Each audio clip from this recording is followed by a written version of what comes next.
Chris Hipkins. Thank you very much, Mr Chair. Mr Chair, look, you've got to hand it to the National Party and the ACT Party. They promised New Zealanders at the last election that they weren't going to privatise any public services in their first term. And of course they didn't mention anything about local government services, which is exactly what this bill is all about. It's about privatising local government services, and unlike what the previous speaker just said, it is all about removing the ability for local communities to determine what shape of local government they actually want.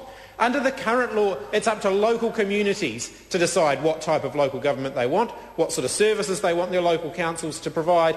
They have the ultimate say in that, and this bill is all about watering down their ability to determine what they want their local councils to provide. So particularly I want to talk about the core services. That's what the previous speaker, Louise Upston, the single-term MP for Taupo, was talking about.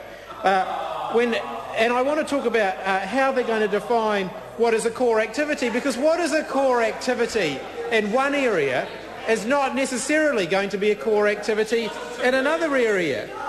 She wasn't too bad. That's right. What is a core activity in one area might not be a core activity in another area. What is a core activity now might not be a core activity in the future.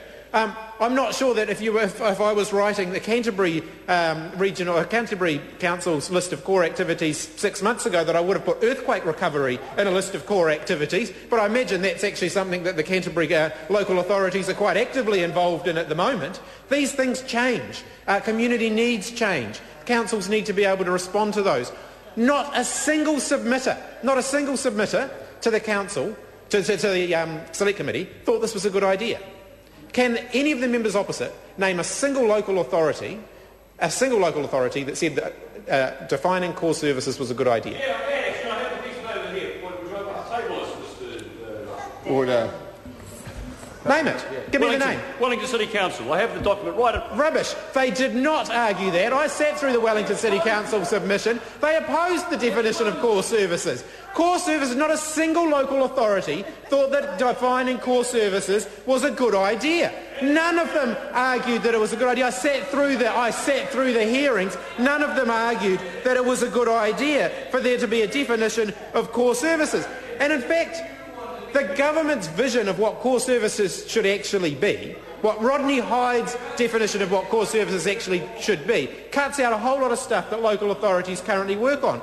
Employment creation, job creation, economic development, these are not part of this government's vision for the role of local government. Actually, I think that local government could play a larger role in these types of activities. The Mayor's Task Force for Jobs, for example, was actually very successful. No accommodation for something like that within this definition of core services that are established.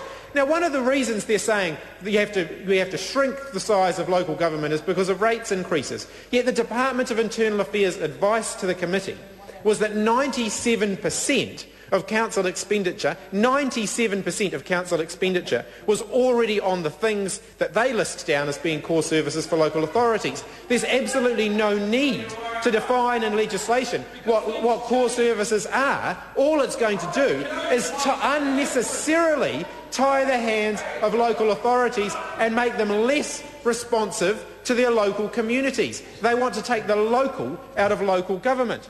Local out of local government. Local government should be about local communities saying, these are the services that we want you to provide. They need to be able to change. They need to be able to adapt to different situations. And so I'm very concerned about this idea of local authorities having their hands tied. I want to talk also about the financial strategy that councils are going to need to put in place, because this financial strategy is also potentially going to constrain councils' abilities to respond to local community needs. I actually support having a financial strategy. What I'm concerned about is that this requires them to effectively cap the level of rates that they're going to be able to charge. Now, it's very popular to promise lower rate increases and therefore defer to future generations the cost of very necessary infrastructure upgrades and very necessary expenditure. And in 10 years' time or 20 years' time, when the plumbing stops working, the water stops coming out of the tap, the roads are full of potholes. The councils 20 years ago aren't going to be the ones that have to deal with that. It'll be the councils in the future. So 20 years ago, they may have had lower rates. They may have kept the rates low. But future generations are the ones who are going to end up having to deal with the legacy Mr. Chair, that creates. Were you singing like, yeah, Chris? Thank you. Sorry, I've given it. I've given it to Chris Hipkins. Sorry. Thank you very much, Mr. Chair. It's going to leave a legacy for future generations to worry about. So, overall, I think the idea of having a financial strategy for local authorities is a good one. I think that we have a financial strategy here for the central government's finances. Having a similar mechanism in local government, I think, is perfectly acceptable. But I'm concerned about putting an arbitrary cap on the level of rates. We don't do that for central government taxation. We don't say we're going to cap the amount of revenue that central government can earn at a certain rate, and thereby everything else has to fall within that. Government has the ability to raise taxes as it requires in order to be able to fund the activities that it deems necessary and that it goes out and campaigns for a mandate on. Why should local authorities be subject to a different standard?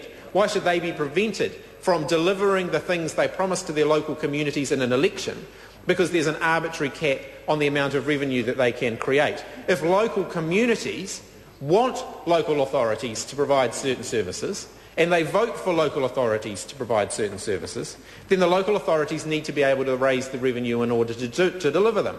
And if the local people don't like it, and they're unhappy with the level of rates being charged, then there's a mechanism that they can adopt in order to deal with that. They can elect a different council. And of course, that fundamentally, same with government. If they're not happy with the level of tax they're paying, they can elect a different government. If they're not happy with the services provided by central government, they can elect a different government. Why should local authorities be any different? Why should central government be tying the hands of local authorities and preventing them from delivering on the services that local communities are demanding of them, and effectively short-circuiting the local democratic process by saying, well, local communities may say that's what they want, but we in this parliament know better? Actually, we don't. Local communities should be able to determine what it is that they're going to, what it is that they want to have delivered. As I mentioned before, the other thing that this does, of course, is putting an arbitrary cap on revenue local authorities can raise.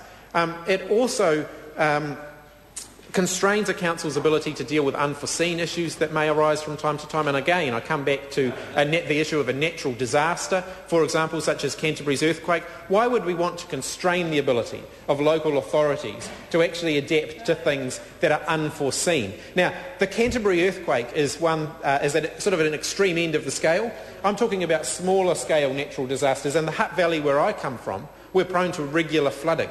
Happens about, in the last 10 years or so, there have been 3 or 4 reasonably significant floods. Now, they're not the type of flood that, where every home in the Hutt Valley is flooded, but where significant numbers of homes and businesses end up being flooded.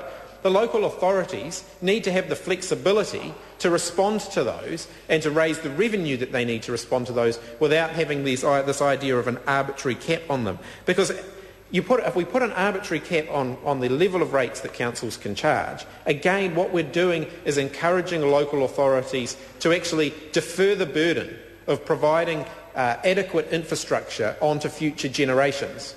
And we could well we actually have, I think, in some of our local authorities already an infrastructure deficit where the replacement of core pipelines and so on hasn't actually taken place because those local authorities have been striving to keep their rates down.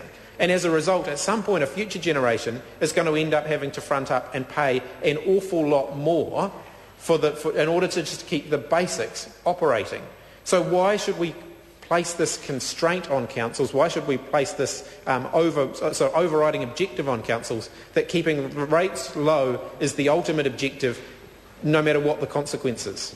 Because ultimately we'll get what we pay for. And if we pay for a cheap, shoddy water system and a cheap, shoddy sewerage system, that's what we're going to get. But if we're willing to invest in it now, then we will actually be catering properly for future generations. So I'm concerned about that desire to cut the role of councils by restricting them to what Rodney Hyde thinks local authorities should be providing rather than what their local communities think that they should be providing, and to restricting their ability to raise the revenue for the services that local people want their local authorities to provide by putting this arbitrary cap on the level of rates. So those are two things that I'm particularly concerned about.